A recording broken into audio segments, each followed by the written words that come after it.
Casa Sorrir e quais os benefícios oferecidos por essa associação.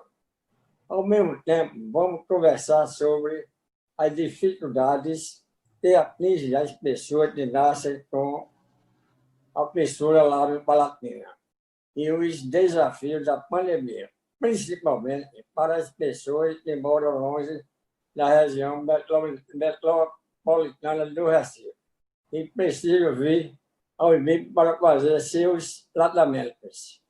É sabido que a grande maioria dos hospitais pelo Brasil afora não tem estrutura ideal para atender a demanda desses pacientes. Daniele, minha filha, e também vice-presidente da Casa Sorrir, vai falar um pouco sobre a razão da criação da mesma. Em seguida, apresentará a vocês os nossos convidados para esta live. Quero enfatizar neste contexto a importância desses profissionais que fazem parte da equipe do CADEF e MIP, pelos quais nos esforçamos diariamente para apoiar, ajudando a transformar a vida desses pacientes.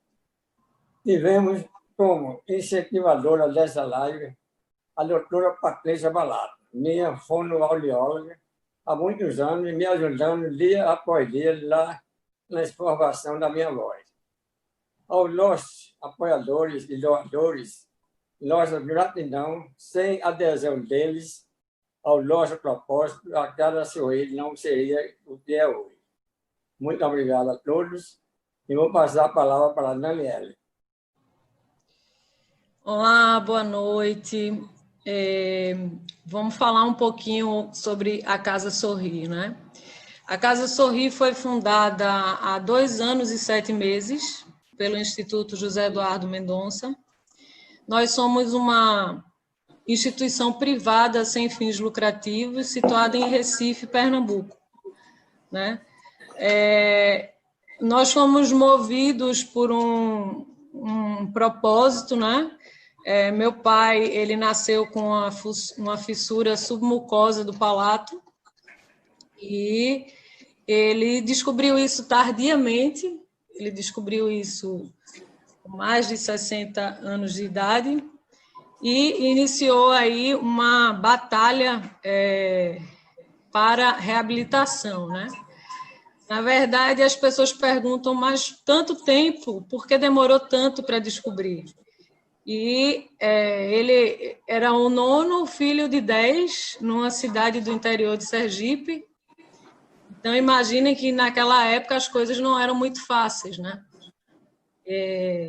Então, algumas tentativas de entender por que ele falou tardiamente, com aproximadamente 5 anos, aconteceram, porém, naquela época não se descobriu e ele foi tocando a vida, né, da forma como podia. Sempre foi um guerreiro e foi batalhando e conquistando seus espaços. E aí, tardiamente, descobriu a fissura, passou por 4 cirurgias e conseguiu sucesso exatamente aqui em Recife, tendo como cirurgião o Dr. Rui Pereira, que está aqui presente na live, e com a ajuda de vários profissionais, né, com tratamento multidisciplinar, ele realmente evoluiu bastante a questão da voz. E aí, com isso, nós entendemos que fazia parte da nossa missão ajudar as famílias e ajudar crianças, principalmente de cidades do interior, que passassem por essa mesma situação, a ter condições de fazer um tratamento no tempo certo, né?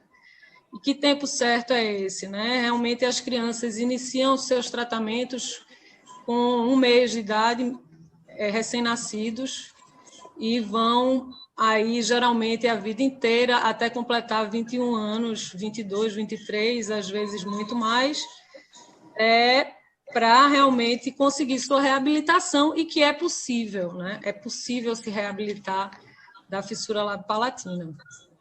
Então, a Casa Sorrir, ela oferece apoio exatamente a esses pacientes, né, com fissuras lábio-palatinas, que são pacientes do CADEF, que é o Centro de Atenção aos Defeitos de Face do IMIP, oferecendo acolhimento, né, ao paciente e seu acompanhante legal, quando menor de idade, desculpa, fornecendo pernoite, alimentação, serviço de acolhimento social e lazer.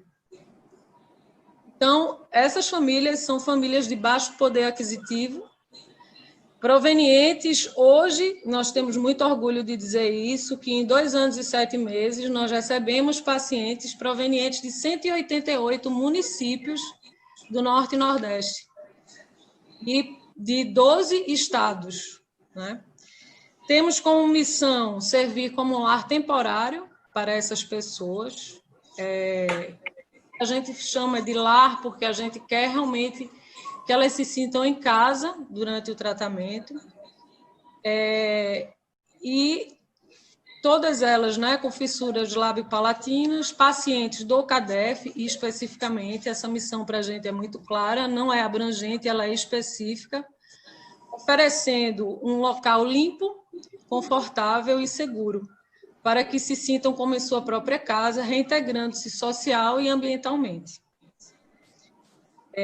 Eu queria mostrar para vocês um rápido filme que fala exatamente sobre a Casa Sorri, e também sobre o CADEF. Vamos ver se a gente consegue, se a internet ajuda a gente, né?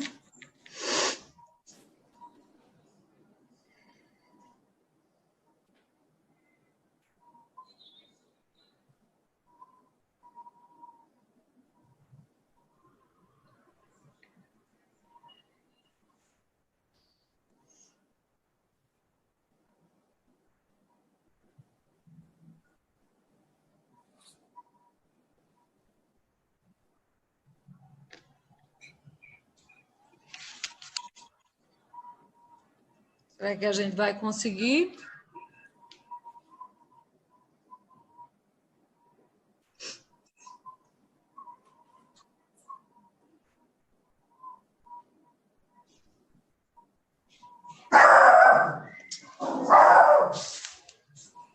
Muito comigo aqui.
Daniele.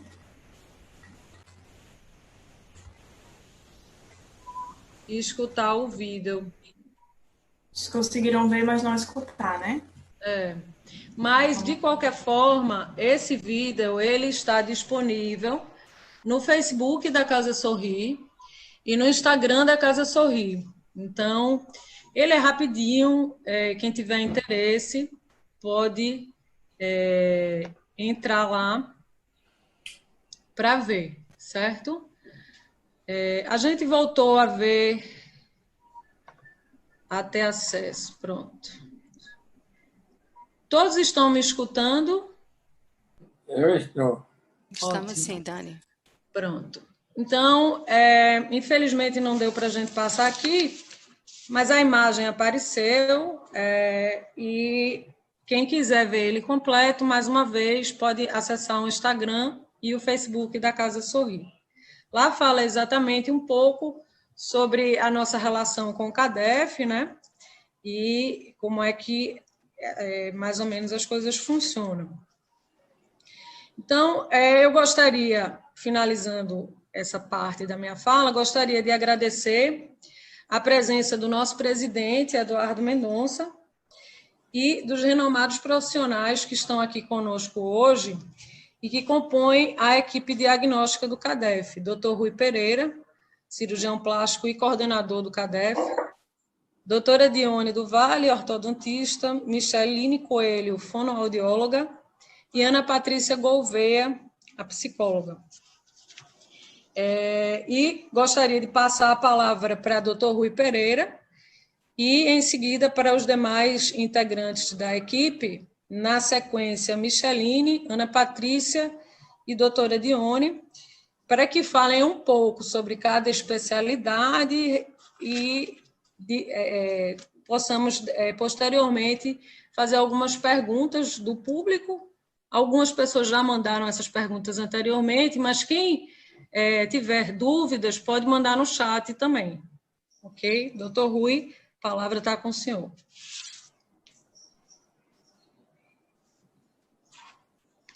Eu quero agradecer tanto a Daniel quanto ao Sr. Eduardo a disponibilidade que ao longo destes últimos anos têm tido para nos ajudar o CADEF e ajudar, portanto, também todos aqueles portadores de malformações craniofaciais e que são tratados na nossa instituição. Isso é um privilégio nosso e quando o Sr. Eduardo falava, eu senti um pouco emocionado porque ver a reabilitação de um homem que só ao bar dos anos 60 conseguiu encontrar um caminho para se poder reabilitar e hoje, felizmente, de uma forma extremamente capaz, é emocionante e nos faz ver o sentido da vida que a gente tem ao nosso dispor. E pensar duas vezes. Eu tenho participado em algumas discussões em relação aos pacientes, a oportunidade do tratamento de pacientes da fissura lábio-palatal quando esses pacientes têm idade adulta, ou idade já um pouquinho entrados nos anos. E o Sr. Eduardo é prova cabaz de que realmente vale a pena. Parafraseando o poeta português Fernando Pessoa, diz que valeu a pena, tudo vale a pena se a alma não é pequena. E, de fato, nós estamos na presença de mais um ato que confirma esses versos brilhantes do meu conterrâneo. Eu hoje estou trazendo aqui não exatamente aquilo que o CADEF hoje representa no tratamento dos pacientes com malformações craniofaciais, tanto regional quanto nível nacional. Regionalmente somos o único centro e um centro que atrai pacientes de outros estados e centro de referência para outros centros de estados vizinhos, como a Paraíba, Rio Grande do Norte, Alagoas, entre outros. Recebemos pacientes de quase todo o Brasil, do interior do Brasil, tanto na região centro-oeste, no norte e no nordeste. Temos um corpo clínico dedicado, brilhante, que investe no futuro e que se procura permanentemente capacitar. E, em função dos eventos ocorridos neste 2020, eu queria colocar para vocês algumas considerações em relação ao Covid e Eu queria compartilhar uma tela. Estou precisando que alguém permita. Quem está? Não. Doutor Rui, se puder falar um pouco mais alto, seria interessante. Certo, eu vou falar mais alto. Eu queria ver se eu para compartilhar a minha tela preciso de autorização do administrador da reunião. Autorizar. Pode compartilhar agora. Você está me ouvindo? Não estou conseguindo compartilhar. Ele diz que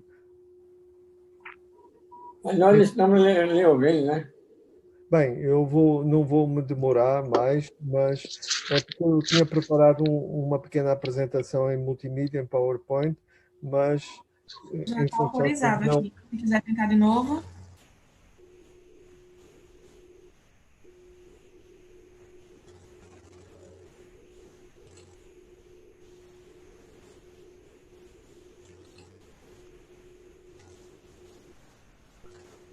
Rui, tem uma setinha verde. Não consegue não nessa setinha compartilhar?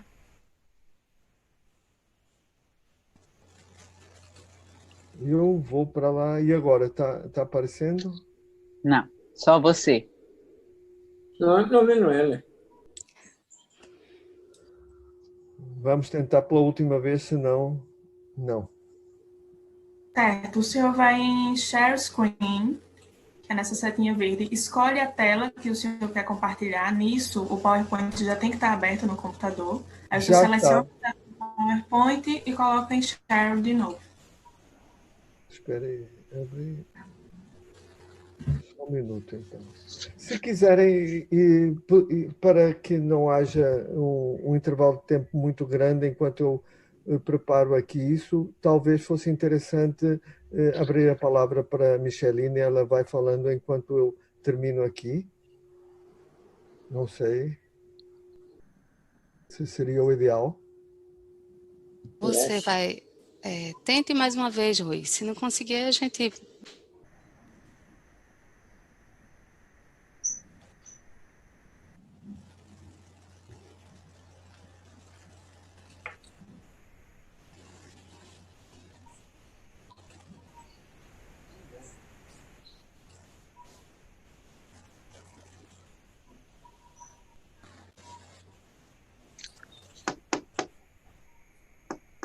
Qualquer coisa, se quiser enviar o material para mim, eu compartilho daqui, tá, Daniela? Se quiser encaminhar para mim.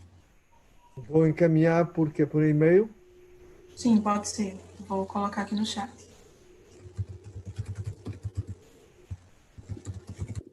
Para quem está entrando agora na live, Dr. Rui está tentando acessar um material que ele preparou.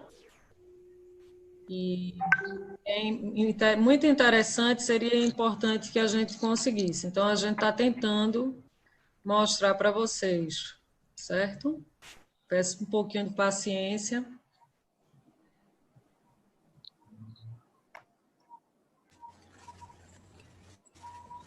Eu gosto da ideia da gente passar a palavra para a Micheline e ela aí fazendo a abordagem da parte da fonoaudiologia e depois a gente retorna para a apresentação de Dr. Rui.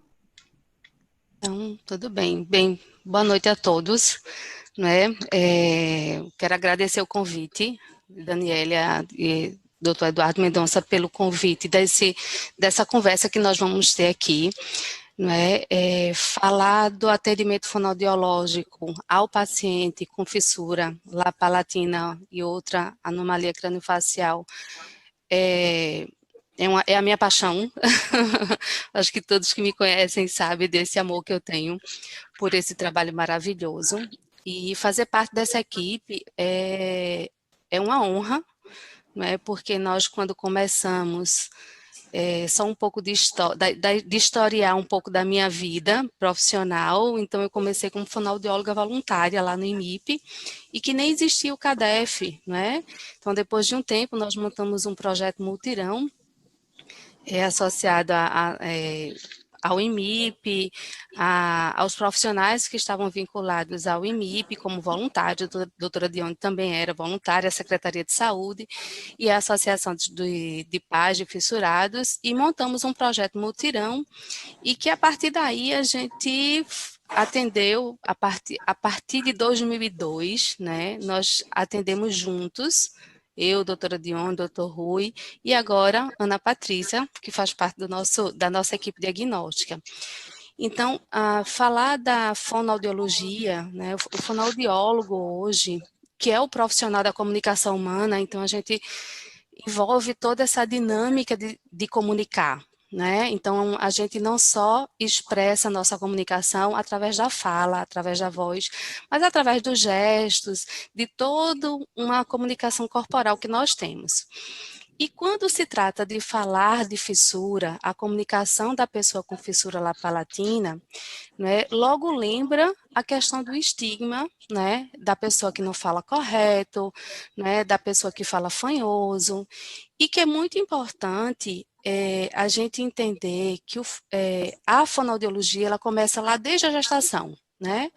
Quando aquela família identifica ainda intraútero, na ultrassom, que o seu bebê, né, que o seu filho vai nascer com fissura, então nós do CADEF, nós da equipe de diagnóstica e da fonoaudiologia, a gente já começa com essa conversa, a gente acolhe essa família.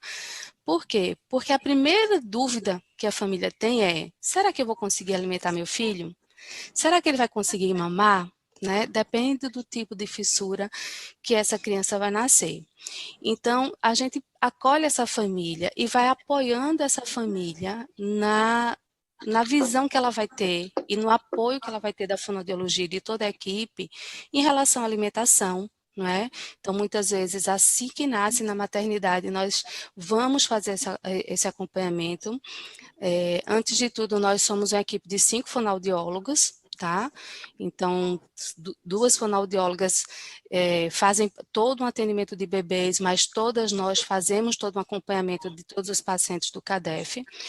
E nós acompanhamos essa família na maternidade, avaliamos esse bebê, avaliamos se esse bebê consegue sugar, né? Então o bebê ele precisa sugar, respirar e deglutir, então ele precisa coordenar tudo isso. E muitas vezes esses bebês chegam com sonda, né? E que nem sempre há necessidade dessa sonda, ou seja, aquele caninho que vai pelo nariz, muitas vezes não há necessidade.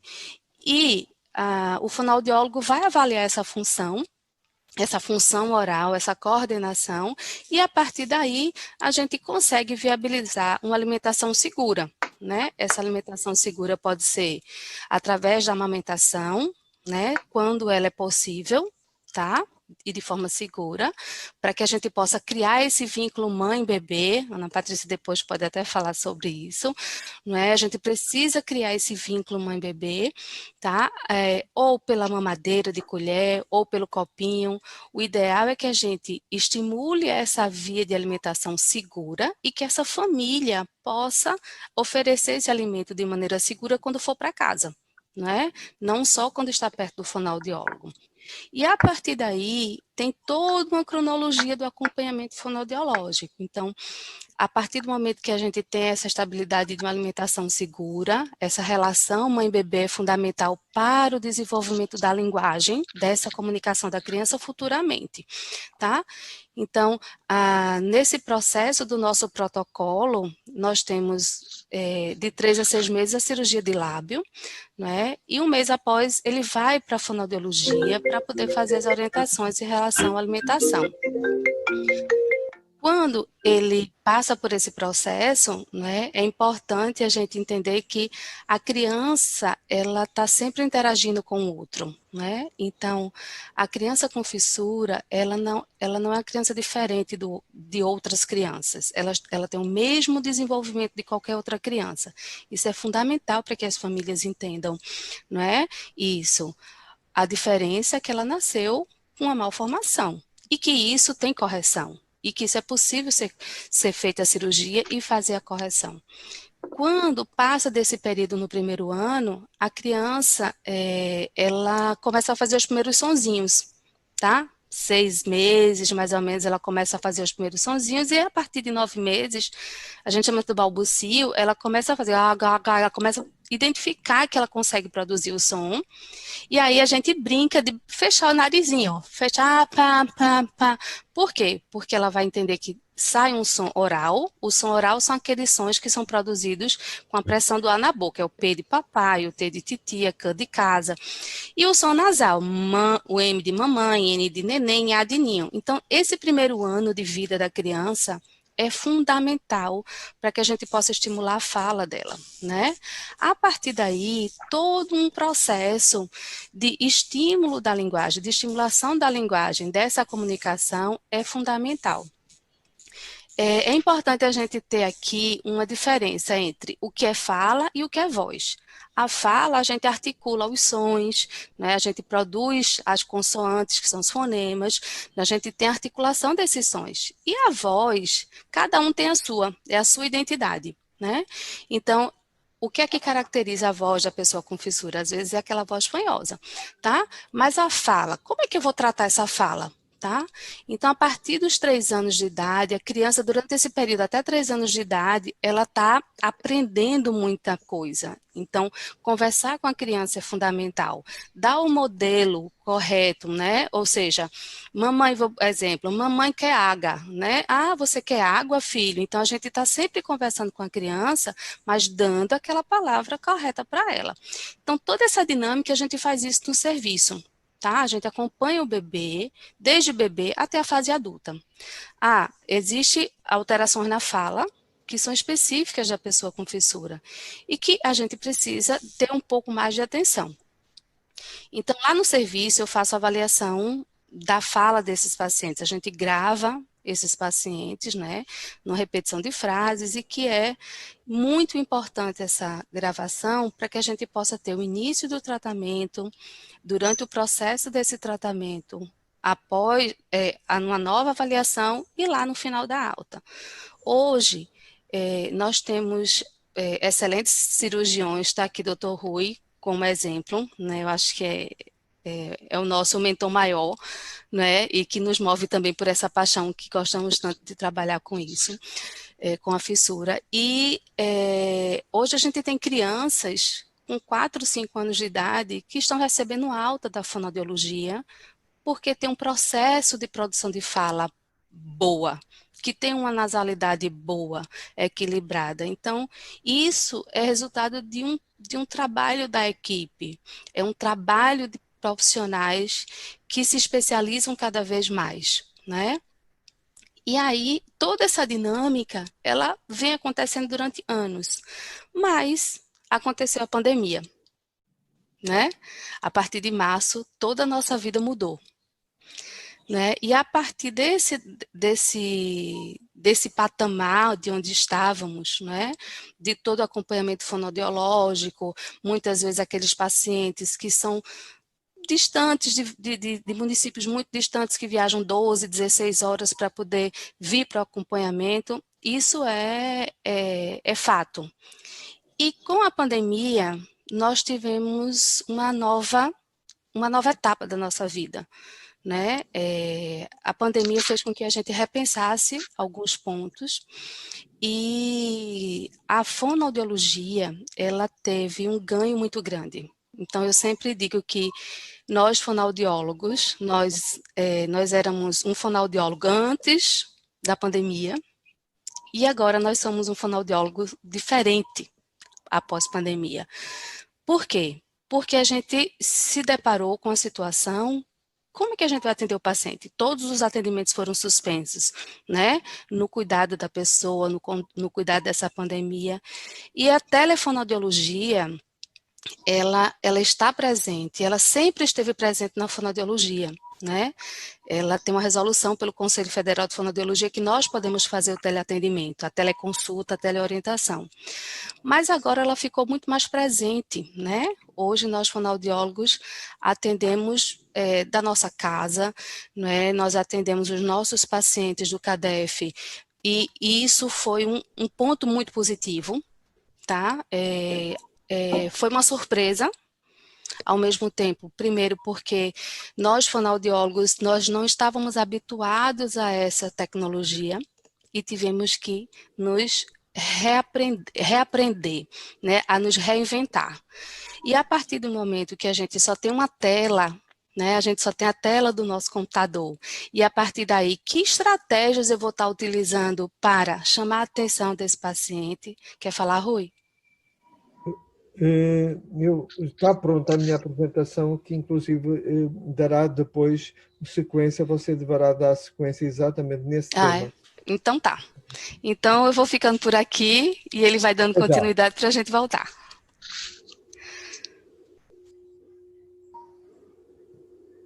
Só um minuto que eu vou compartilhar a tela, tá bom? Ok. Pronto, eu preparei esse material muito simples, só para dar uma ideia a todos os que nos assistem de como surgiu, o que ocasionou no CADEF e no nosso hospital essa pandemia e, posteriormente, algumas das soluções encontradas para minimizar os prejuízos e o que é que nos espera daqui para a frente. Então,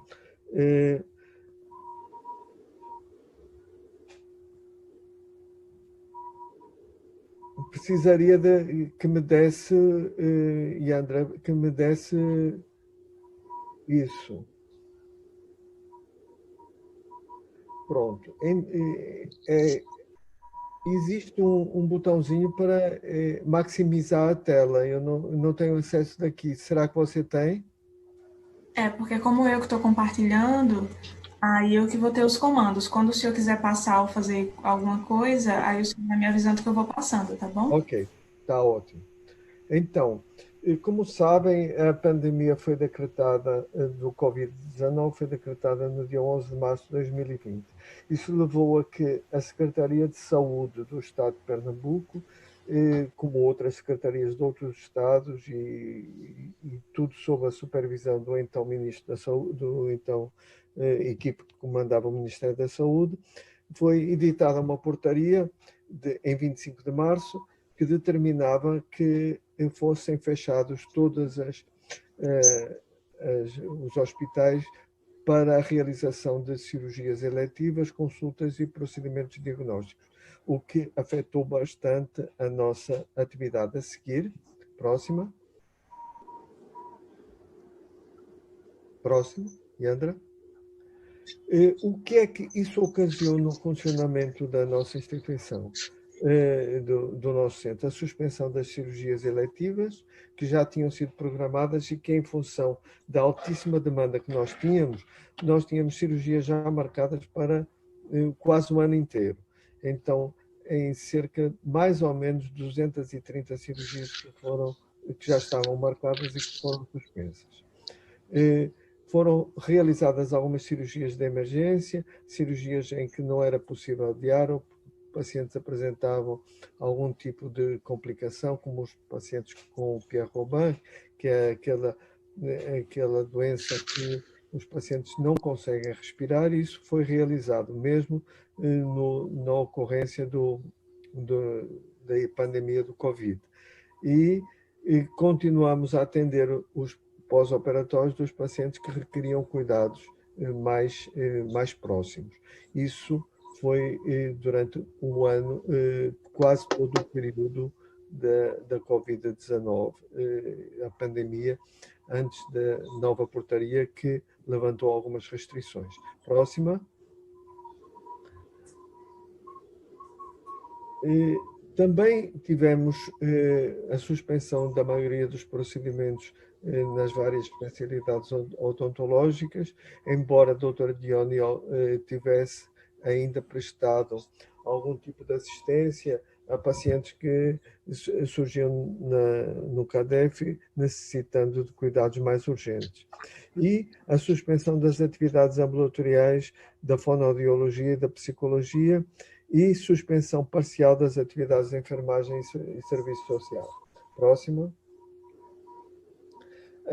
Isso, conforme o que Micheline estava expondo, isso levou a tentarmos obter recursos que substituíssem esse atendimento presencial. E um deles foi a telemedicina, várias modalidades da telemedicina, principalmente na terapia fonoaudiológica, no acompanhamento psicológico e nas teleconsultas de enfermagem. Aqui eu gostaria muito de agradecer ao SmileTrain. O SmileTrain deu um apoio, já tem vindo a dar um apoio extremamente vasto às nossas atividades, também se fez presente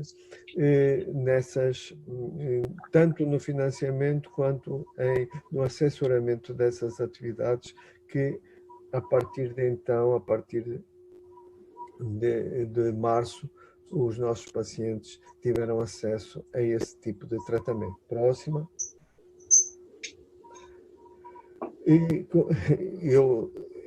Essa resolução era uma anterior do Conselho Federal de Fonoaudiologia, permitindo o atendimento de pacientes, de vários tipos de pacientes atendidos pelos nossos fonoaudiólogos. Foi de extraordinária importância e abriu uma possibilidade muito, muito marcante de nós podermos contar com mais essa modalidade no tratamento dos nossos pacientes, diminuindo o custo social. Ou seja, e eu explico o que é isso. Diminuir o custo social é conseguir que essas famílias tenham acesso ao tratamento sem prejudicar as suas atividades sociais e econômicas.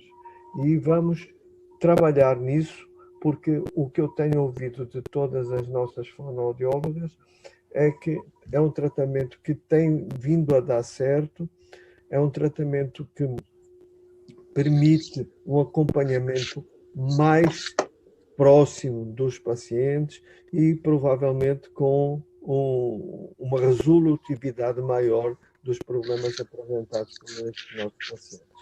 Próxima. Mas, felizmente, que não diria que a pandemia está controlada, mas a pandemia passou para uma nova etapa.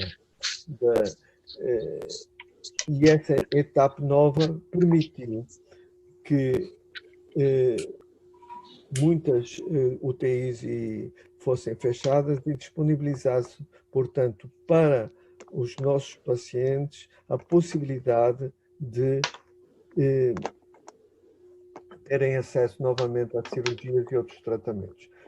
Em relação às cirurgias, essa retomada das atividades está nessa portaria que eu nomeio agora, que é 208 de 2020, e que autoriza as unidades da rede SUS, assistencial, e também da rede privada, a realizar as consultas, procedimentos diagnósticos e terapêuticos, portanto, ambulatoriais e cirurgias eletivas, que são a maior parte das nossas cirurgias. Eletivas porquê? Porque elas podem esperar, elas não têm essa urgência, mas agora elas são importantes, essa retomada, porque esses pacientes têm protocolos de atendimento que não deverão ser afetados. Em função disso, nós temos o quê? Temos hierarquização de procedimentos. O quê? Quais são os pacientes que vão ter acesso primeiro ao tratamento? Temos, conforme eu disse há pouco, foram mais de 230 cirurgias. Nós calculamos que temos em torno de 300 pacientes com necessidade de terem agendado os seus procedimentos cirúrgicos. Próximo. Mas que tenham, ou que nós consigamos que esses pacientes tenham segurança nos atendimentos que nós prestamos e que os profissionais de saúde que estão prestando esse serviço também tenham essa segurança.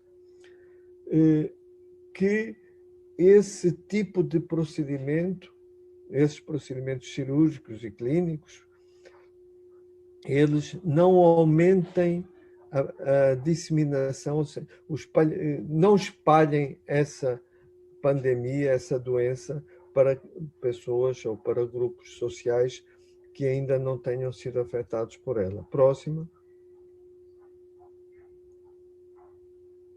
E então tomamos algo, essa portaria define entre vários, é muito pormenorizada, mas eu trouxe para aqui alguns pormenores que eu acho importante vocês saibam.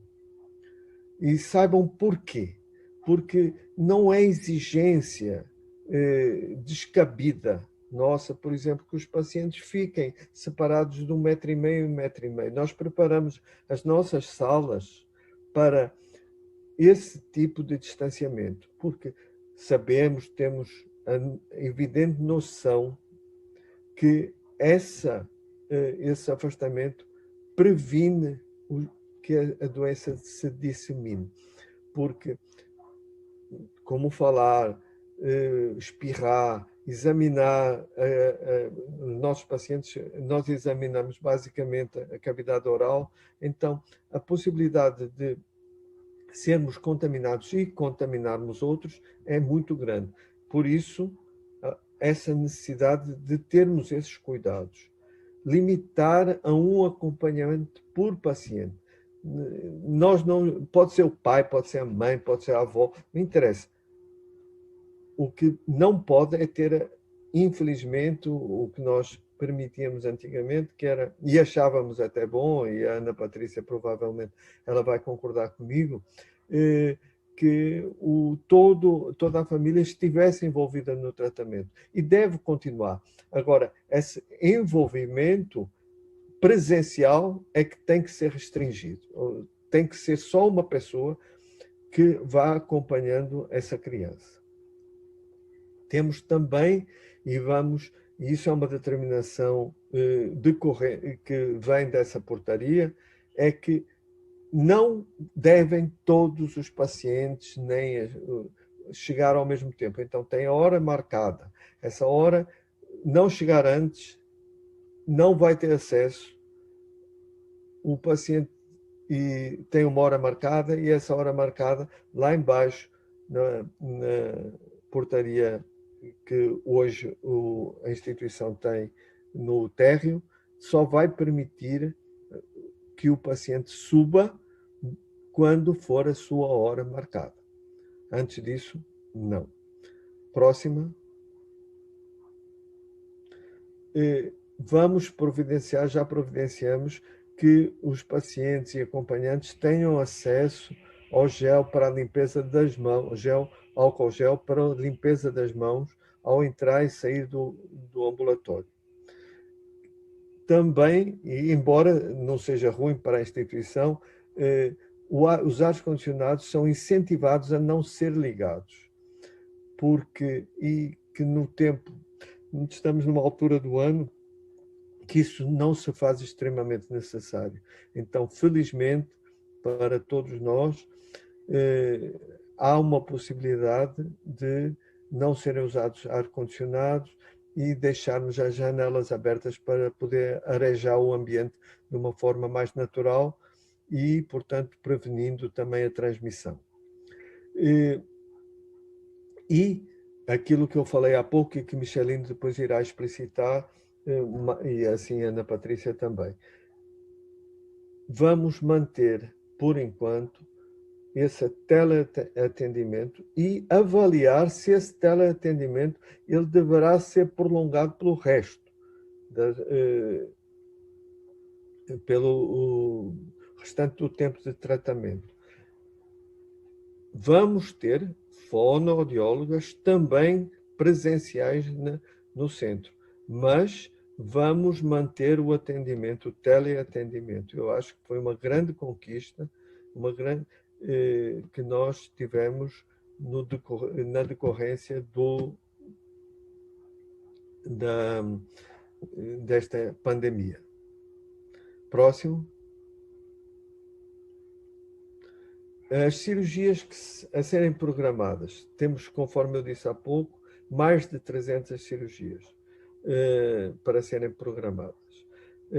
Estabelecemos como prioridades, não é que não vamos operar todo e marcar todo mundo, mas tem que haver prioridades. E quais são as prioridades? As cirurgias primárias, de forma a que esses pacientes, o tratamento deles não seja prejudicado em função do atraso com que serão operados. Então, o ideal, conforme vocês já sabem, desde o início na nossa instituição, na equipe diagnóstica, quando você tem esse tratamento, é estabelecido o protocolo para cada paciente, vocês sabem que tem alturas ideais para realizar cirurgias, por exemplo, lábio entre 3 e 6 meses. É isso que a gente vai procurar fazer, recuperar. Se for um pouco mais tarde, paciência, mas vamos tentar minimizar isso. Os pacientes com cirurgias secundárias, outras cirurgias, nós vamos também marcar, mas não são aqueles que serão prioritários, em função daquilo que eu acabei por explicar. As cirurgias que foram suspensas, no momento, o que é que está acontecendo? O paciente, ele é chamado para a cirurgia. Ele é agendado no dia 24 a 48 horas antes, ele deve fazer para aumentar a segurança tanto do paciente quanto das equipes, ele deverá ser testado, fazer um teste para ver se ele tem o vírus da Covid. Se ele tiver, a cirurgia será suspensa. No entanto, ao ser suspensa, esse paciente vai ter prioridade. E essa prioridade, ela vai ser dentro de 10, 15 dias, ele vai poder ser operado, porque ele já criou defesas. Então, ele provavelmente não vai desenvolver mais doença, nem vai transmitir, que é o mais importante, nem é se ele evolui, se essa criança, se esse paciente foi marcado para a cirurgia, é porque sintomatologicamente, ou seja, não apresentava sinais nem sintomas da doença, do Covid. Aí, se o teste veio positivo, então ele evoluiu, como a gente diz, assintomaticamente. Se evoluiu assintomaticamente, 15 dias depois, ele não vai ter a doença, nem vai transmitir. E vai ter prioridade para ver a sua cirurgia reprogramada. Próxima.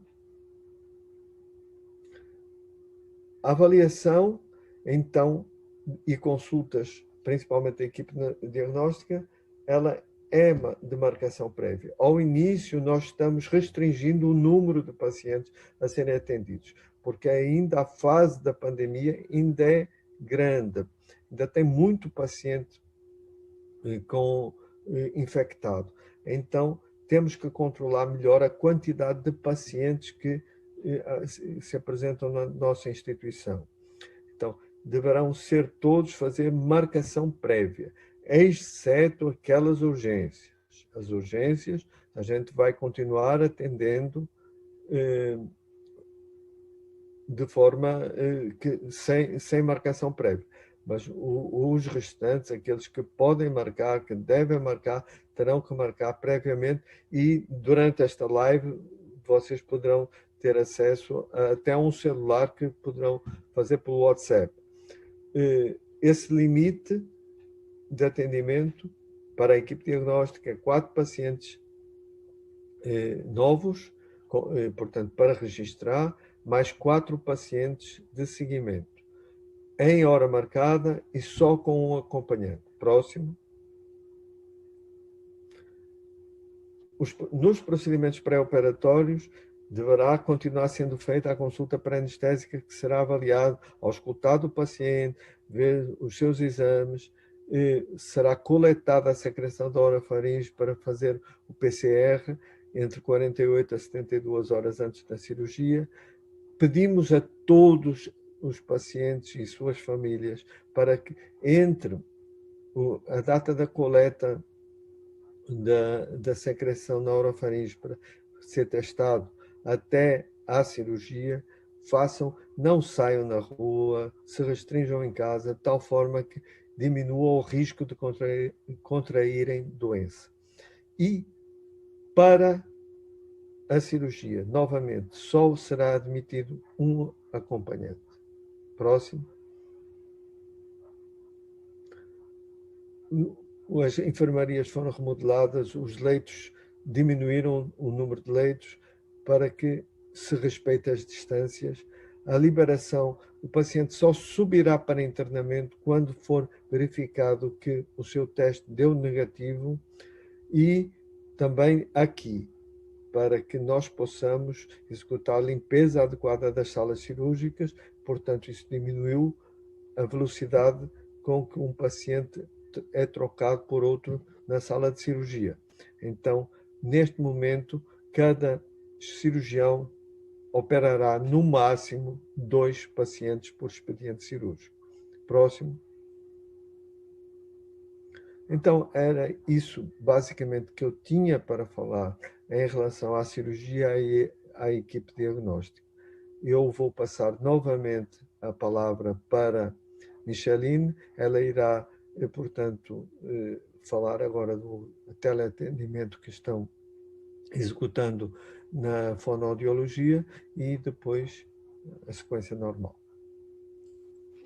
Bem, gente, dando continuidade, né? Eu acho que o Dr. Rui falou muito bem sobre a questão do apoio da Smile Train que nós recebemos. E a partir de abril nós começamos esse teleatendimento. A adaptação dos fonoaudiólogos também foi uma coisa nova. Nós precisamos nos adaptar à nova tecnologia e, a partir daí, identificar qual paciente poderia, dentre os pacientes que nós atendemos na rotina ambulatorial, qual desses pacientes eles teriam a possibilidade de fazer esse teleatendimento. E a partir daí nós temos, de abril até agora, final de julho, nós atendemos fizemos quase 1.000 atendimentos, entre a terapia fonoaudiológica, a teleconsulta e a teleorientação.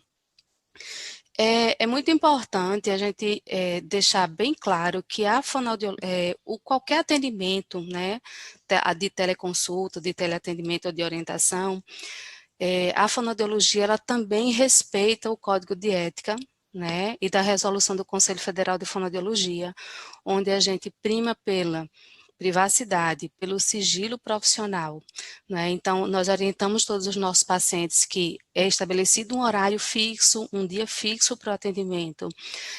O sigilo profissional é fundamental. Nós entendemos que entramos na casa das pessoas e fazemos parte da vida delas, né? As famílias querem nos conhecer e isso é uma coisa positiva. Aspectos importantes que alguns pacientes eles não conseguem ter acesso à internet, né? Então, vamos fazer uma orientação por mensagem. Então, as estratégias elas são diversas, né? Alguns jogos, atividades que tivemos que começar a fazer, inclusive de nos capacitarmos para chamar a atenção daquela criança, daquele paciente, para que a gente pudesse ter esse retorno.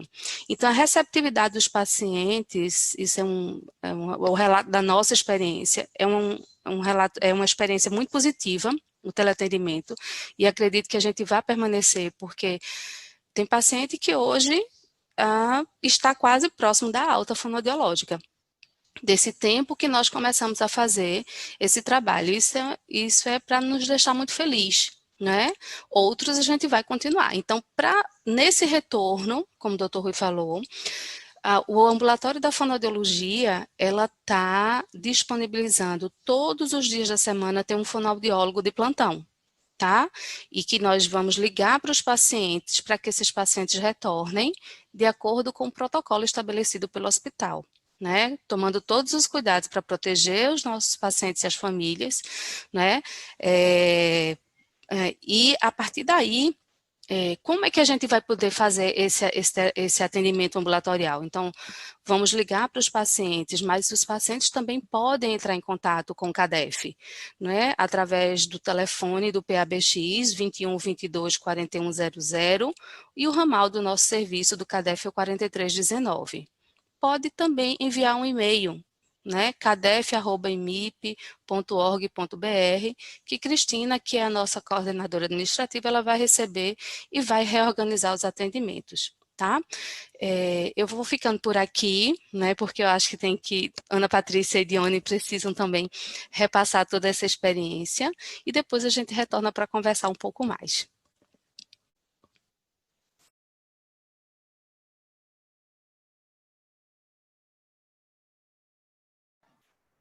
Eu acho que agora vem em sequência a Ana Patrícia, né? Que vai falar sobre a psicologia. Ana Patrícia está nos escutando?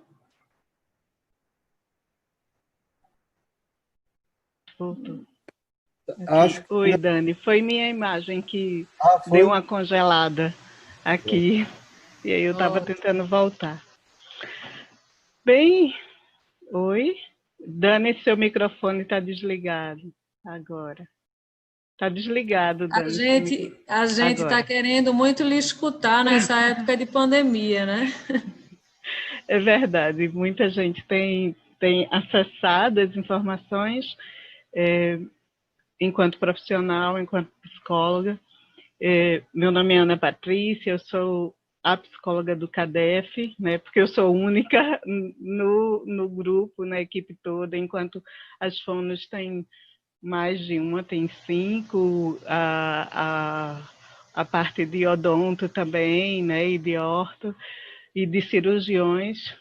E o meu trabalho dentro do CADEF, e aí eu vou repetir, ser um pouco repetitiva em relação ao que Micheline falou, é uma honra realmente trabalhar num grupo inter e multidisciplinar, da forma como trabalhamos. E é muito bonito e prazeroso ver a evolução dos pacientes que nos chegam, muitas vezes recém-nascidos, muitos deles, e você vê todo o desenvolvimento e vê o resultado da excelência de um serviço.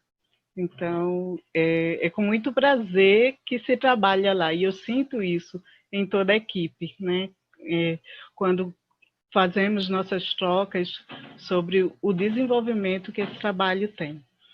Então, enquanto psicóloga, eu sou psicóloga clínica e tenho a especialização em terapia de família e casal.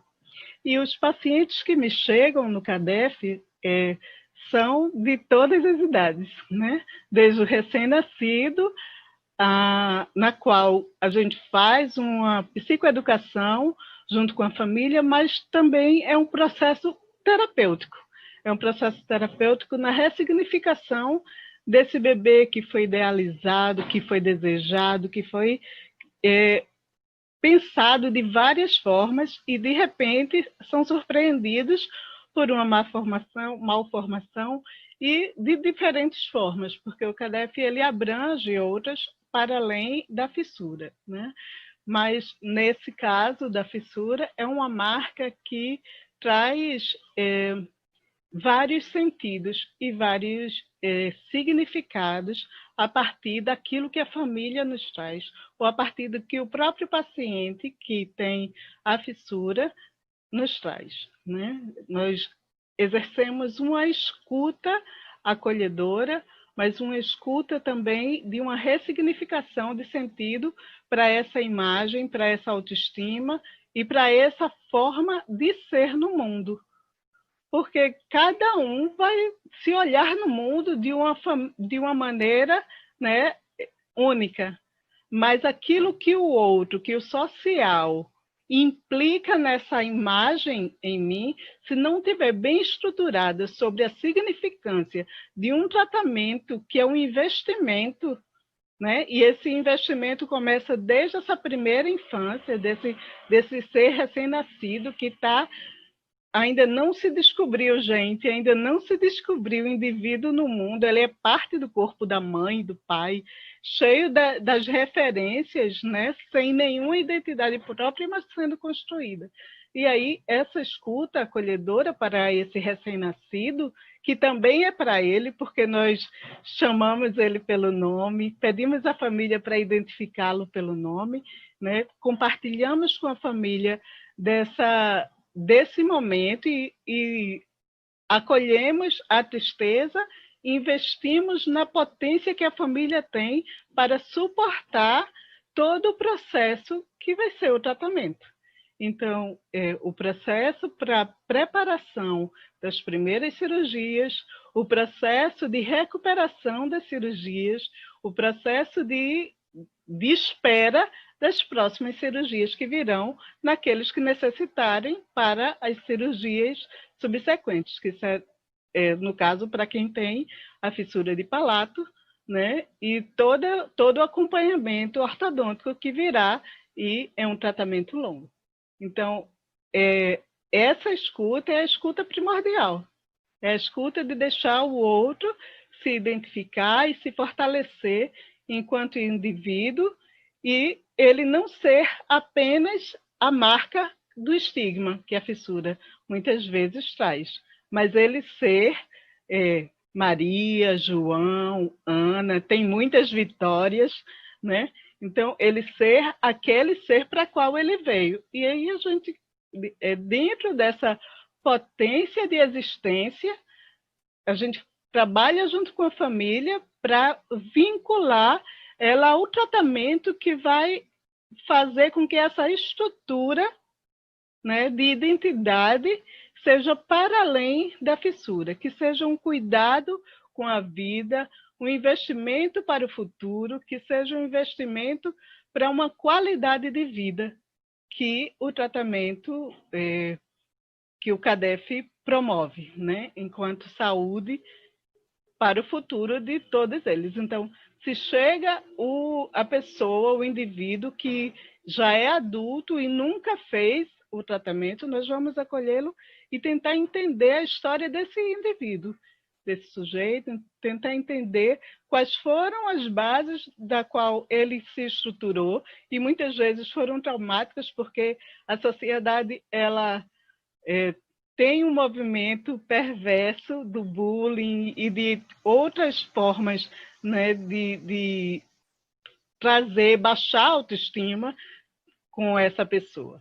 Então, a gente vai tentar reestruturar ele para dinamizar a possibilidade de uma reestrutura desse vínculo com o tratamento. Porque muitas vezes ele vai fazer a cirurgia, mas o fato de fazer a cirurgia faz com que ele não vá para a fono, né? E aí a gente precisa estruturar ele nesse acompanhamento, nesse vínculo, para saber a importância que isso vai ter de uma ressignificação, não apenas da aparência, mas daquilo que ele deseja ser, da forma que ele deseja se ver, e não apenas daquilo que ele ouviu dizer que ele seria ou que ele era por ter a marca de uma fissura.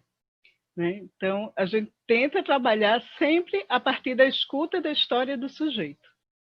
E muito importante toda essa dinâmica que traz todas as outras profissionais, porque elas vão estruturando essa escuta. Porque à medida que ele vai se fortalecendo, ele vai aceitando as intervenções dos outros profissionais. Né? Então, é importantíssimo, né, essa estrutura psíquica, emocional, e a gente tenta chamar a família, porque, como Micheline falou, a questão da fala ela é anterior, ela é da gestação.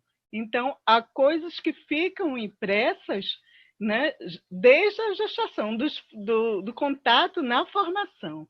Então, os afetos, eles também são impregnados dessa forma.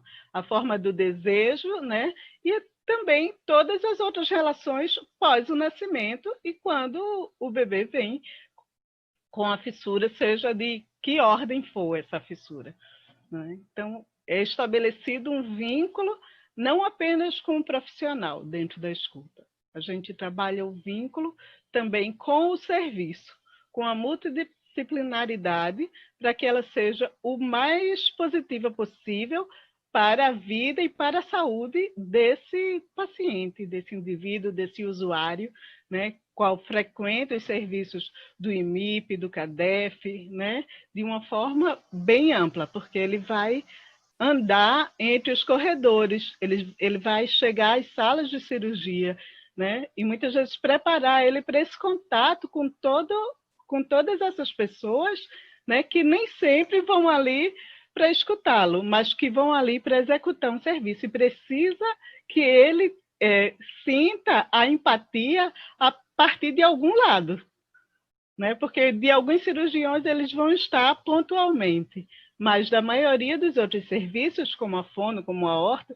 eles vão estar sequencialmente. Então, o nosso papel é vinculá-lo, é trazer esse vínculo. Então, a gente faz isso através de uma psicoeducação.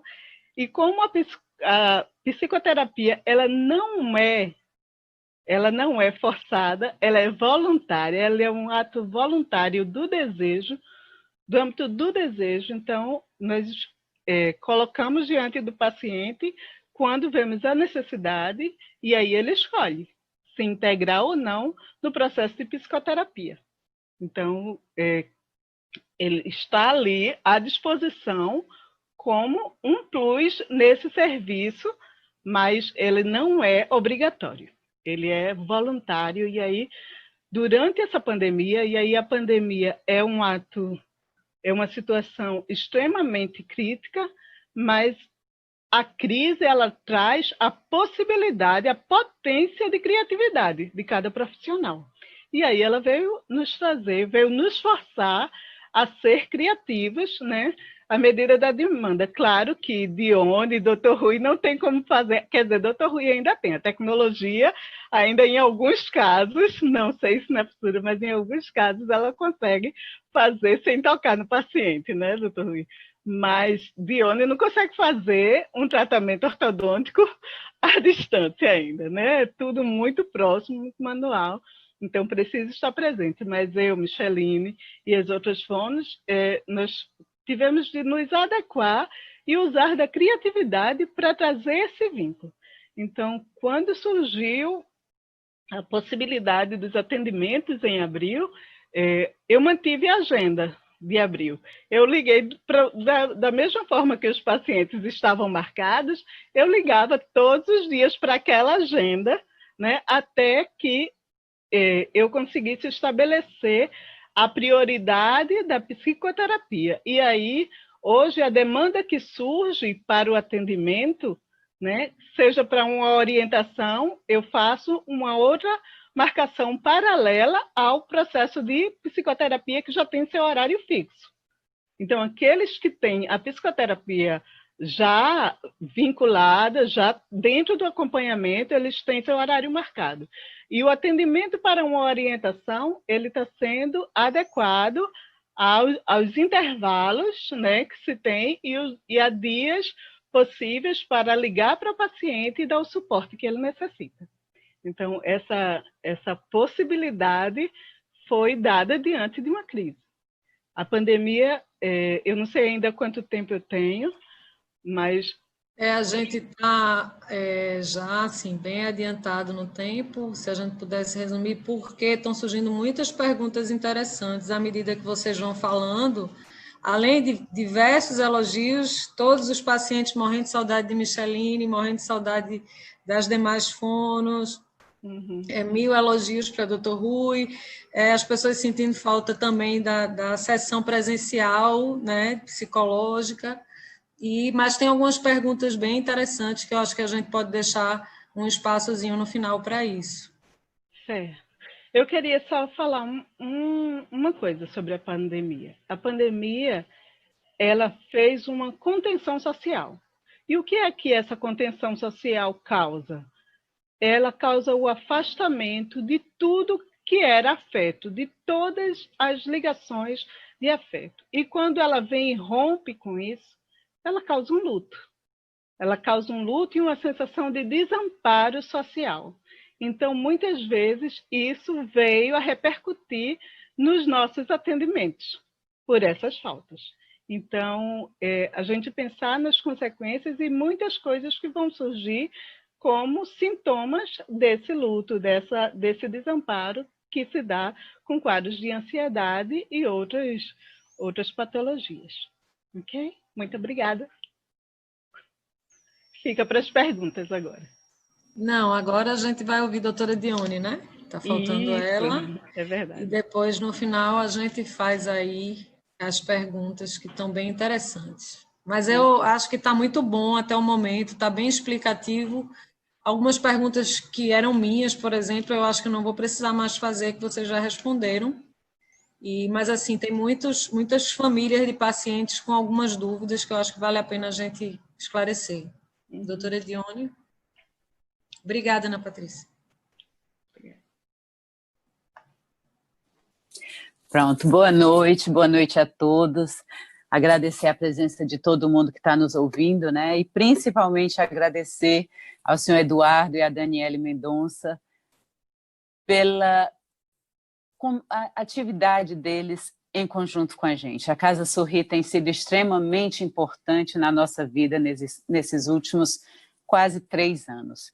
Tá? Então, o acolhimento dos nossos pacientes através da Casa Sorri tem facilitado muito, eu acredito que não só aos pacientes da ortodontia, mas aos da cirurgia, a todos em geral. Eles têm um lugar onde eles podem ficar, onde eles podem passar a noite, ter o conforto, ter uma alimentação boa, podem brincar, ter convívio, tudo. Infelizmente, isso tudo foi rompido agora com a pandemia, mas eu tenho certeza que logo, logo a gente vai voltar a uma vida mais normal. Então, Dani e seu Eduardo, muito obrigada realmente por vocês existirem na vida da gente. O bom de ser a última é que realmente muito do que eu ia falar já foi falado, né? O Rui abordou os cuidados que estão sendo tomados para o retorno das atividades, não só cirúrgicas, como as atividades ambulatoriais.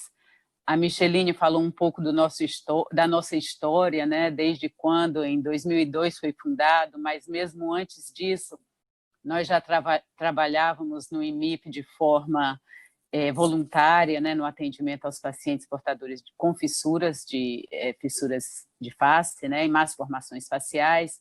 Ana Patrícia também fez um levantamento aí de como é nossa atuação na equipe diagnóstica e do prazer que é trabalhar e da honra que é nós trabalharmos todos em conjunto. É muito bom, o aprendizado é gigantesco, vocês não podem imaginar o que é uma equipe multidisciplinar trabalhar em conjunto todas as semanas. Tá? Nós temos aprendizado de todos os tipos. A ortodontia, eu faço parte da turma da ortodontia, a ortodontia é uma especialidade da odontologia, e ela é uma parte importante do tratamento do paciente com fissura, porque ela vai lidar com uma área que é bastante afetada pela fissura, tá? O crescimento da face e o posicionamento dos dentes.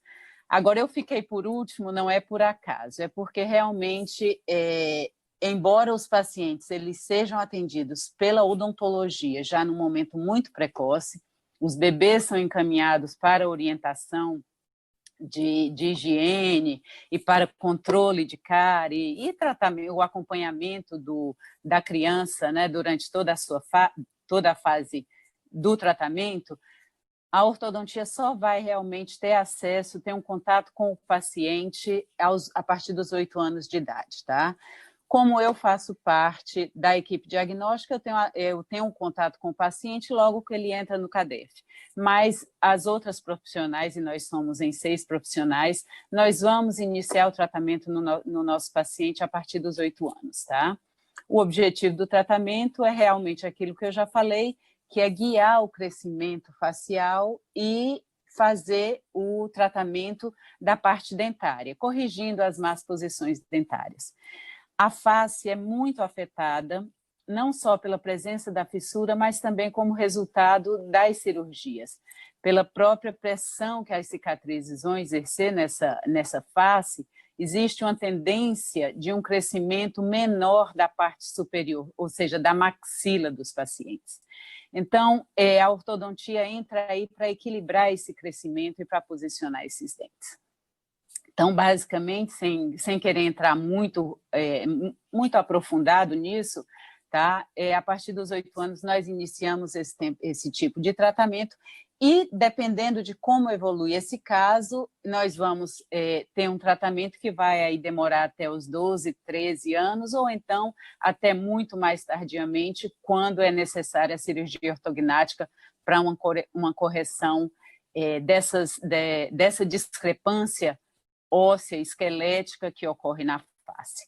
Tá? Então, aqui já entra uma parte mais profissional mesmo, talvez não seja o momento adequado para isso. De qualquer forma, a ortodontia faz parte da odontologia, e o setor da odontologia como um todo, ele foi muito afetado pela pandemia. Só para vocês terem uma ideia, nós deixamos de atender cerca de 2.500 pacientes nesse período entre março e agora. É um número muito grande e realmente nós vamos demorar um pouco para pôr em dia esses atendimentos. Até porque o número de pacientes que nós atendemos já é muito grande, nós temos registrados no setor de ortodontia quase 4.000 pacientes, é óbvio que nem todos estão em tratamento, mas nós temos um número bem grande de pacientes, nós já não conseguimos dar um atendimento mensal a eles, normalmente nós atendemos a cada 2 meses, 2 meses e meio, o que não é o ideal para um tratamento ortodôntico. Então, a pandemia nos trouxe realmente um comprometimento muito maior em relação a esse atendimento. Como nós lidamos diretamente com a cavidade bucal do paciente, ou seja, a área onde existe uma contaminação pelo COVID, a necessidade de cuidados dentro do setor é muito grande. Então, nós temos que seguir protocolos muito rígidos para o atendimento desses pacientes. Esses protocolos foram determinados não só pelo Ministério da Saúde, como pelos conselhos federais e estaduais de odontologia, tá? E o IMIP também, o setor de odontologia do IMIP determinou um protocolo que ficou pronto recentemente, tá? E com muitas exigências para que a gente pudesse reiniciar ou dar início ao atendimento dos nossos pacientes. Então, a nossa sala, quem faz parte, quem já é nosso paciente sabe, nós atendemos na sala 14, é uma sala com 2 cadeiras, e esse atendimento geralmente era realizado com dois profissionais simultaneamente. Então, está tendo já iniciaram as mudanças nessa sala, elas vão ser divididas em 2, tá? Então, nós vamos ter que ter toda uma duplicidade de material, de instrumental, e isso está levando um tempo um pouco maior do que nós gostaríamos. Mas o objetivo é iniciarmos agora em agosto, tá? O retorno ao atendimento ambulatorial. Como Ana Patrícia falou, a odontologia como um todo, e a ortodontia especificamente, não tem a menor condição de fazer tratamento à distância, né? Não tem, teleatendimento é impossível, o nosso atendimento é só presencial. Mas nós tivemos durante todos os 4 meses da pandemia, um pouco mais de 4 meses, né? Já está em praticamente 4 meses e meio, nós tivemos o atendimento das urgências. O setor de odontologia teve um plantonista diariamente lá para as urgências odontológicas, e a ortodontia, sempre que necessário, ou sempre que o paciente entrava em contato e havia necessidade de comparecimento, eu estive lá para esse atendimento, e quando eu não pude ir, doutora Edna e doutora André também estiveram presentes para o atendimento das urgências, tá? Então, nós não tivemos condição de dar sequência ao ambulatório, mas as urgências foram todas atendidas. É só entrar em contato com o CADEF, através da Cristina, se houver necessidade, mesmo antes da reforma dessa sala, enquanto nós não reiniciarmos, é só entrar em contato com a gente que nós damos atendimento a essas urgências, tá certo? Então, assim, basicamente seria isso. Eu acredito que vão ter outras perguntas, né, a serem realizadas, e a gente vai deixar para depois. Mas antes de eu terminar, como o Rui começou com um poema de Fernando Pessoa, e eu vou dizer que nós não combinamos isso, tá? Realmente não existem coincidências, né? Eu não acho que existe coincidência. Eu quero encerrar com Fernando Pessoa também, tá? Não vou ler o poema inteiro, mas só uma partezinha dele. É um poema português, e aqui fica a nossa homenagem também ao nosso coordenador, que é português. E Fernando Pessoa, em sua poesia Depois de Tudo, ele dizia que de tudo ficaram 3 coisas: a certeza de que estamos sempre a começar, a certeza de que é preciso continuar e a certeza de que podemos ser interrompidos antes de terminar. E por isso nós devemos fazer da interrupção um caminho novo. E ele segue adiante, embora eu não vá. Eu vou terminar aqui, que nós devemos fazer da interrupção um caminho novo, tá? E isso é muito atual, ilustra muito esse nosso momento atual. Vamos fazer dessa interrupção, que foi uma interrupção difícil no mundo inteiro, não foi só para a gente, né? Nós tivemos que mudar paradigmas, nós tivemos que mudar a nossa vida, o nosso emocional foi afetado, a nossa saúde, de muitos a saúde física foi afetada, mas vamos ver se a gente faz dessa interrupção um caminho novo, né? E vamos adiante, avante. Tá? Boa noite para todos. Obrigada, ok, doutora Dani, Diane. passo a palavra para você, tá? Obrigada, finalizou brilhantemente, como sempre. Então, a gente tem algumas perguntas, tem milhares de elogios. Eu diria a vocês que temos mais elogios do que perguntas, o que é muito bom.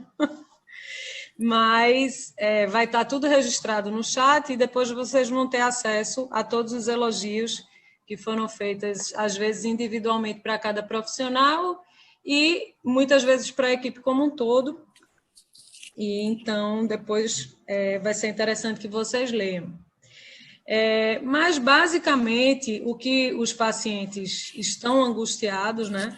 A doutora Dione falou aí em qual é o acúmulo mesmo de procedimentos? Na ortodontia, até o dia 23 de junho, tá certo? Nós tínhamos 2.345 consultas que não foram atendidas. Uau! Doutor Rui, tem esse número na cirurgia?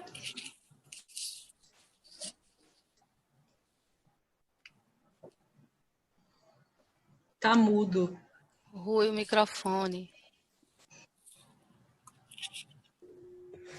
Eu esqueço sempre esse danado desse microfone. Cirurgias suspensas no decorrer da pandemia até a retomada, 230. Cirurgias não marcadas, porque nós tivemos 4 meses sem cirurgia, sem ambulatório, no mínimo faz mais 300. Então, realmente, o déficit é muito grande mesmo. Não sei se seremos capazes de resolver isso durante este ano todo, mas vamos tentar.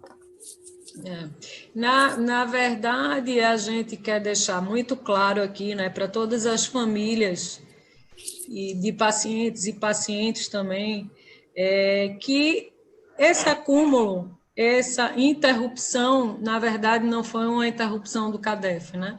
A vida da gente foi interrompida com essa pandemia, né? O primeiro caso em Pernambuco, eu me lembro muito bem porque foi aniversário da minha mãe, foi 12 de março. E realmente todos nós sentimos esse reflexo e sabemos que, enfim, infelizmente a gente não pode fazer muita coisa e houveram as suspensões mesmo dos atendimentos. A pergunta que fica esse ano a gente não consegue, talvez, regularizar isso, mas ano que vem a gente conseguiria? A gente tem um prazo para regularização de alimentos ou não, né? Porque a ideia é a gente passar uma transparência, porque eu entendo que as famílias estão angustiadas, né? E é natural que estejam, porque existem tratamentos em andamento e que, quando interrompidos, existe um prejuízo, não é? Se a pergunta é dirigida especificamente à questão das cirurgias, eu acredito que vamos continuar lidando com um problema importante, que é a falta de especialistas na área da anestesia que queiram trabalhar com pacientes com fissura. Felizmente, eu acabei de receber um e-mail do SmileTrain em que eles estão aumentando o valor da ajuda que nos prestam, o que irá possibilitar, pela via de aumento dos honorários, talvez a vinda dos anestesistas. Mas ainda pende sobre esse tema essa indisponibilidade. Mas vamos tentar de todas as formas, tentar recuperar o tempo perdido, conforme aquilo que eu expus na minha apresentação primeira. Vamos priorizar cirurgias primárias e começar, e tão logo a maior parte dessas cirurgias primárias estejam resolvidas, vamos para as outras cirurgias, não só de fissura, mas também de orelha, de mandíbula, ortognáticas, enfim, todas as cirurgias que nós usualmente fazemos no CADEF. Uhum. Em relação ao tratamento, aos outros tratamentos, eu julgo que talvez o mais afetado seja também a ortodontia, porque é um volume muito alto de pacientes que necessitam de tratamento e cujo tratamento foi suspenso, mas aí elas dependem só delas. E com isso, e sabendo da estirpe de profissionais que nós temos no centro, eu acredito que vai ser, sim, possível recuperar uma grande parte. Na Fono, elas estão fazendo e têm feito brilhantemente essa abordagem. Eu acho que vai ser mais fácil. Dos 3 setores-chave, vão ser, por certo, os que menos vão sofrer com essa pandemia em termos de resolutividade nos tratamentos. Que bom. Uma boa notícia essa da SmileTrain também. Eu acredito que tenhamos representantes da SmileTrain escutando a gente, e fica aí esse apelo realmente para que a gente receba um valor maior para a área de anestesia, né? Porque vai ajudar bastante aí o andamento, principalmente nessa recuperação, nessa retomada, né? Eu posso dar, inclusive, a boa notícia que depois de quase um ano, o Dr. Pimentel está voltando a operar porque conseguimos arrumar anestesista para o expediente que ele faz as suas cirurgias. Em função disso, é uma esperança bem grande em relação aos outros profissionais que estão sem anestesista.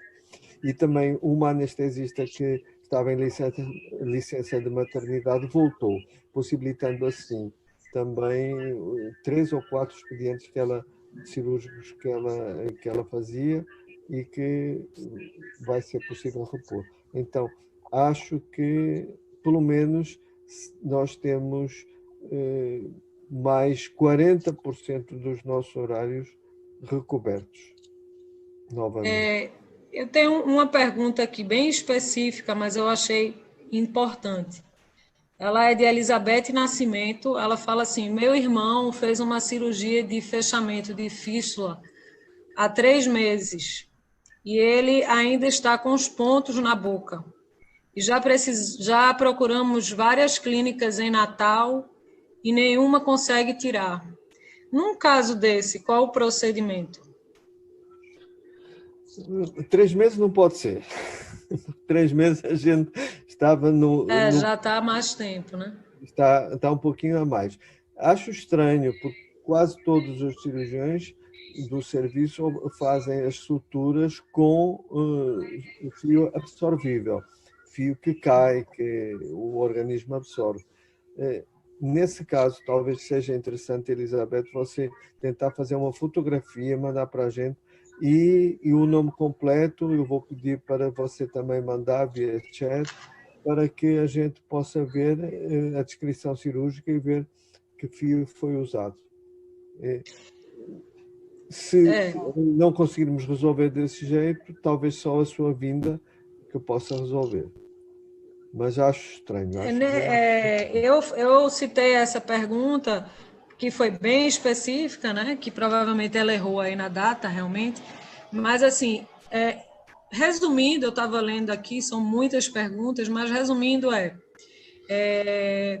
e o senhor explicou muito bem que está fazendo 4 consultas de primeira consulta e 4 de segmento, não é isso? Exato. Mas, no caso das urgências, como proceder?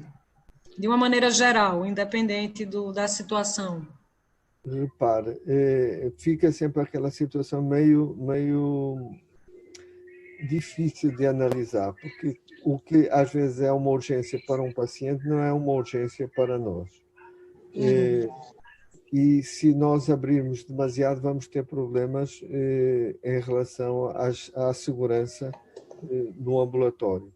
Então, de preferência, todo paciente que precisar disso, entrar em contato com a nossa coordenadora administrativa, Cristina, e narrar um pouco o que está acontecendo para que ela possa agendar ou mandar vir o paciente em caso de estrita necessidade.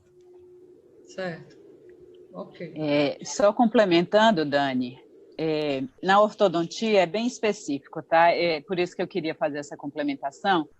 Se for só o aparelho quebrado, o que provavelmente deve ter acontecido muito quando a gente fica sem acompanhar o paciente, as quebras se tornam mais frequentes, mas se não estiver machucando, não adianta comparecer, tá? Às vezes o aparelho pode quebrar e aí alguma coisa fica incomodando, ou machucando, ou a pessoa não consegue se alimentar direito. Então, nesse caso, ligue que nós agendamos um horário para comparecimento, tá bom?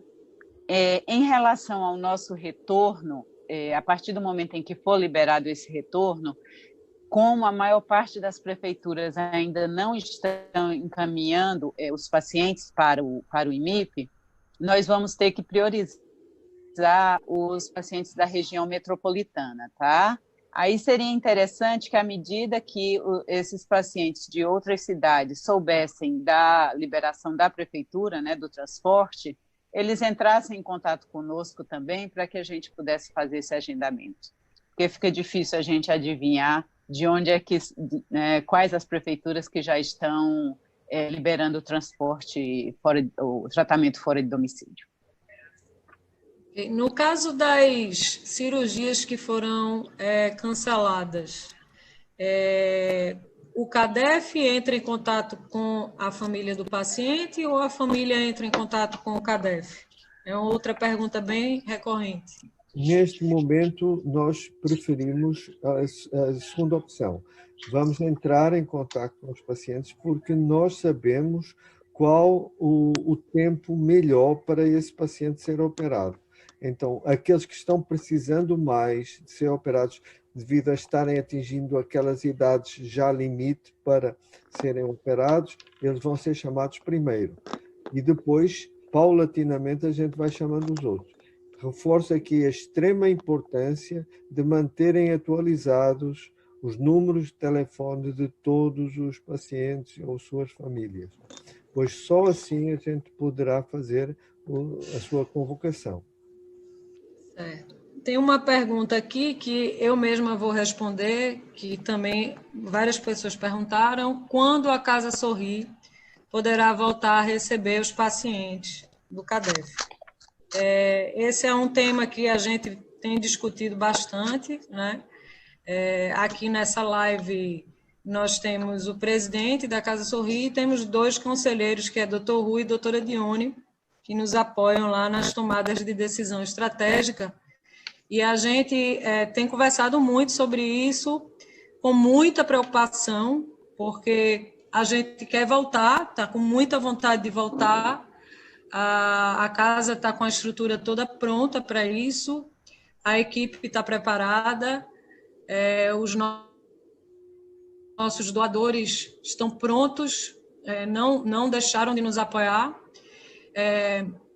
Eu acredito que tenham alguns aqui, inclusive eu agradeço muito a todos, porém a gente não quer voltar sem segurança, né? Então, nós tivemos várias reuniões sobre isso Estamos com o protocolo pronto e chegamos à conclusão que retornaremos sim, mas nesse primeiro momento apenas para pós-cirúrgico, né? Limitando um paciente por quarto na casa, com vários protocolos de segurança, protocolos de distanciamento, visando exatamente a segurança dessas pessoas que ficam lá conosco, além da segurança da nossa equipe, né? Então, nesse primeiro momento, já chegamos no entendimento que reabriremos agora, a partir de agosto, para pós-cirúrgico. Então, receberemos na casa apenas pacientes encaminhados pelo serviço social do CADEF, certo? Esse é um ponto que não é o ideal, a gente gostaria realmente de voltar a receber todos vocês, mas nesse momento não é possível. Então, deixando essa informação aí também para vocês, certo? No mais, com relação à fonoaudiologia, à psicologia, muitos elogios ao teleatendimento, muitos, as pessoas estão bem satisfeitas, porém, algumas pessoas que não tiveram acesso ao teleatendimento, elas querem saber se elas também terão acesso. Acho que primeiro Micheline, depois Ana Patrícia. Dani, eu inclusive acompanhei aqui algumas perguntas, né, no chat, e algumas perguntas eram em relação exatamente a isso, né? Que não está tendo atendimento, que ainda não fez a cirurgia, ou que nunca foi fazer o atendimento lá junto ao CADEF. Então, a gente se coloca à disposição para o paciente que precisar de orientação. O serviço de fonoaudiologia está à disposição dos pacientes, né, dentro da possibilidade de cada um. Pode entrar em contato com o CADEF. Eu vou repetir novamente os telefones, né, o PABX do IMIP 21 22 4100 ramal 4319 ou o 32310328. Sempre a gente vai fazer esse contato com as famílias, né, com os com os fonoaudiólogos do nosso serviço, tá? E quando precisar, se realmente for necessário acompanhar essa criança ou o paciente no ambulatório, então nós vamos fazer essa programação, né? Nós ficamos aqui à disposição dos pacientes ou ainda por e-mail, né, que eu acredito que Cristina vai ter todo o prazer de nos repassar e a gente colaborar o máximo possível para a gente estabelecer essa comunicação mais efetiva com esses pacientes, tá certo? Uma das coisas que eu gostaria até de colocar aqui é o contato com outros fonoaudiólogos de outros estados. O teleatendimento nos possibilitou isso, e dividir o tratamento fonoaudiológico com os fonoaudiólogos de outros estados, acompanhando outros pacientes, foi fundamental. Então, o serviço também vai ficar à disposição para os fonoaudiólogos que precisarem de orientação, de fazer o teleatendimento em conjunto com os seus pacientes. O serviço de fonoaudiologia vai estar aberto e à disposição de todos. Ótimo, muito bom. Ana Patrícia? Deixa eu responder. Quando era presencial, antes da pandemia, nós tínhamos um volume e um tempo de disponibilidade para esses pacientes que era diferente, né? Os pacientes iam até o CADEF e nós tínhamos aquele horário marcado, aquele agendamento. Então, tinha dias que vinham os pacientes novos, havia uma movimentação muito maior entre os pacientes que chegavam, que precisavam ser atendidos imediatamente, porque eram recém-nascidos, porque vinham de alguma urgência, na demanda que era trazida para o CADEF. Então, Cristina já encaixava, falava comigo para encaixar. Então, a demanda era muito maior. A partir da pandemia, nós tivemos de fazer uma outra organização, uma outra forma, uma adequação para manter o atendimento, porque nem todo paciente que me via e que eu mantinha ou a terapia ou uma psicoeducação, ele estava pronto para a adesão do serviço. Então, a psicoterapia online, ela precisa, além da disponibilidade do paciente naquela hora, ou a gente se adequar à disponibilidade dele, ou ele se adequar à nossa. A gente vê qual a melhor forma para o atendimento, né? Existe também a capacidade dele de se posicionar remotamente com a família, né? O local, como Micheline disse, nós precisamos manter todas as normas de sigilo e protocolo exigidas para esse atendimento online, e nem sempre é possível. Porque como é que eu vou fazer uma interferência com familiares mexendo no meio da casa e entrando e tirando ele? Então, para trabalhar com determinadas idades, eu dou um suporte à família, à mãe ou ao pai disponível para fazer o acompanhamento do desenvolvimento que aquela criança está tendo e das dificuldades, como uma psicoorientação a essas crianças que não vai ter aquela atenção até no brincar. Para algumas que conseguem essa atenção, a gente tem mantido, né? Tem crianças de 6 anos e de 7 anos. Eu tenho uma criança de 6 anos e uma de 7, que elas conseguem manter essa atenção por conta de N fatores, da desenvoltura na forma de se expressar, porque a comunicação familiar é efetiva. Então, isso precisa ser deixado assim, bem explicado para as famílias, porque nós trabalhamos com a fala. Claro que a interpretação da terapia enquanto presencial é de outra forma. A gente vai brincar com ela enquanto ela brinca, essa terapêutica vai sendo feita. O entendimento terapêutico, a intervenção vai sendo de outra forma. Então, a possibilidade dela presencial era muito mais ampla do que a virtual. Então, a virtual ela precisou fazer uma seletividade desses pacientes com capacidade de elaboração e de atenção para o atendimento virtual, não é? Então, mas aqueles que nos procuram, tanto Cristina quanto Karine na recepção, têm passado a lista. E como a quantidade de usuários do CADEF é enorme, a gente precisa entender que a gente tem uma agenda para cumprir e, aos poucos, todos serão atendidos. Todos aqueles que estão na lista de atendimento, eles serão acolhidos. Ok. Daniela, Eu acho que... eu gostaria de realçar aquilo que tanto Micheline quanto Ana Patrícia expuseram. O teleatendimento é, por certo, uma ferramenta nova e muito importante para o funcionamento do nosso centro. Mas não é panaceia, não vai resolver tudo. Nem poderá ser usado todo, em todos os pacientes. Então, se, por exemplo, um paciente tem que ser avaliado para depois ser indicado o tipo de tratamento. Se esse tratamento puder ser à distância, maravilha. Ok, isso. Mas isso tem que ser avaliado e tem que caber dentro dos nossos protocolos de atendimento. E isso é o que vai ser feito. Felizmente, conforme Dione falou, parafraseando o poeta maior, vamos fazer desse momento um reinício, de tal forma que a gente possa trazer novas achegas para um melhor tratamento dos nossos pacientes. Perfeito.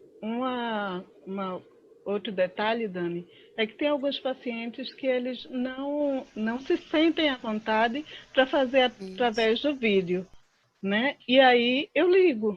A terapia tem sido feita por teleatendimento, pela ligação telefônica, né? Mas a disponibilidade e a gente mantém a mesma ordem que se fazia lá no CADEF. A partir do momento que o paciente ele se compromete a fazer a terapia, mas ele falta subsequentemente, não tem como eu manter, porque tem uma fila enorme esperando. Então, aquele que foi inscrito, eu mando mensagem, eu aviso, eu faço todo o processo para o atendimento naquele horário. E ele não dá satisfação, ele é afastado até que ele dê uma satisfação e tente fazer essa religação novamente, porque a lista continua crescendo. Eu acho que está claro, acho que, assim, tem muitas perguntas, mas muitas perguntas muito específicas, né? Eu ficaria com a última, que diz respeito exatamente à pandemia, né? Que diz assim, é uma mãe que diz que já veio para a cirurgia, testou positivo, não foi possível, obviamente, fazer a cirurgia, e como é que o que acontece após um teste positivo de Covid? Foi excelente a pergunta, embora eu já tivesse abordado há pouquinho em relação às prioridades. Todos aqueles pacientes que testaram positivos, a gente vai convocá-los num espaço de tempo até curto para voltarem a ser para serem submetidos à cirurgia. Isso é um protocolo de segurança, protocolo fundamentado em pesquisa, em evidência clínica, de que esse paciente, após, conforme eu disse, se é assintomático ou com sintomas leves, ele não transmite a doença a partir do 10º dia. Então, o vírus não é transmissível a partir do 10º dia. Então, estará em segurança para ser operado. O paciente que teve sintomas, até agora nós não temos nenhum caso desses, mas poderá vir a existir, e que esse paciente teve sintomas médios ou graves, o vírus é um pouquinho mais resistente, vai demorar um pouco mais, então será 20 dias para ser liberado para a cirurgia. Então, esses pacientes todos que foram testados, deu positivo, vão ser convocados, estejam atentos, porque vão ser convocados num curto espaço de tempo para serem submetidos à cirurgia, sim. Não, acho que esclareci bem, mas se houver alguma dúvida, eu estou disposto a prosseguir. As demais perguntas são específicas, fogem um pouco do tema, ficarão no nosso chat. Eu vou procurar resumir depois para a gente responder para eles, no próprio chat, possivelmente. Eu acho que aqui a gente finaliza. Queria saber se vocês gostariam de fazer alguma colocação adicional.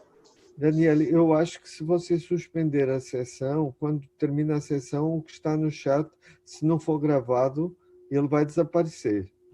Então, eu peço a Yandra... Eu acredito, veja, é que, na verdade, eu estou lendo o chat do canal da Casa Sorrir no YouTube. Pronto. Então, são muitas perguntas. A gente chegou até hoje nessa live mais de 150 pessoas, o que eu acho que foi muito bom para uma primeira live da gente, né? E a gente tem muitas perguntas, muitos elogios, e isso fica gravado sim, e a gente pode depois com calma responder algumas perguntas adicionais que tem aqui, que fogem um pouco do tema, são muito específicos para casos, coisas mais técnicas, inclusive, mas eu acho que a gente abrangeu bem. Queria saber se algum de vocês quer fazer alguma colocação adicional ou se acha que a gente abrangeu tudo. Eu acho somente que se puder nos mandar, então, depois esses questionamentos feitos no chat para que, dentro da medida do possível, a gente poder responder ou providenciar ou tomar alguma providência em relação a algum problema que esteja ocorrendo. Quero agradecer novamente a Daniele, ao Sr. Eduardo, o fato de podermos estar conjuntamente ajudando pessoas que estão distantes, desinformadas, enfim, que nós possamos trazer maior conforto às suas vidas, explicando ou expondo não só as várias etapas de tratamento, mas como todos esses problemas que se levantaram com a pandemia, mas que vamos retomar o caminho e vamos construir novamente. Ou seja, e agora usando o poeta galego, dizendo que caminhando se faz o caminho. Então, vamos, a partir daí, voltar a retomar, a dar os nossos passos, inventando novamente os caminhos que levarão esses pacientes à remissão dos seus problemas. Eu queria agradecer a esse momento, essa oportunidade que a Casa Sorri, na representação de Daniele e do seu Eduardo, nos dá, né? E dizer que esse momento é um momento de desamparo, sim, é um momento de muita confusão, de muita angústia, de muito não saber o que fazer, né? Ninguém sabia o que fazer no início da pandemia. Agora, com o passar dos meses, vai se tentando, vai se aprendendo pelo contato com a experiência, né, a lidar um pouco mais com isso. Mas ter um pouco de calma e tentar construir uma rotina afetiva dentro das relações familiares, dentro da rotina familiar, dentro dos aspectos de autocuidado, né? Para minimizar os efeitos daquilo que nos foi tirado, né? Porque todos os sintomas eles vão surgir, todos nós estamos passando.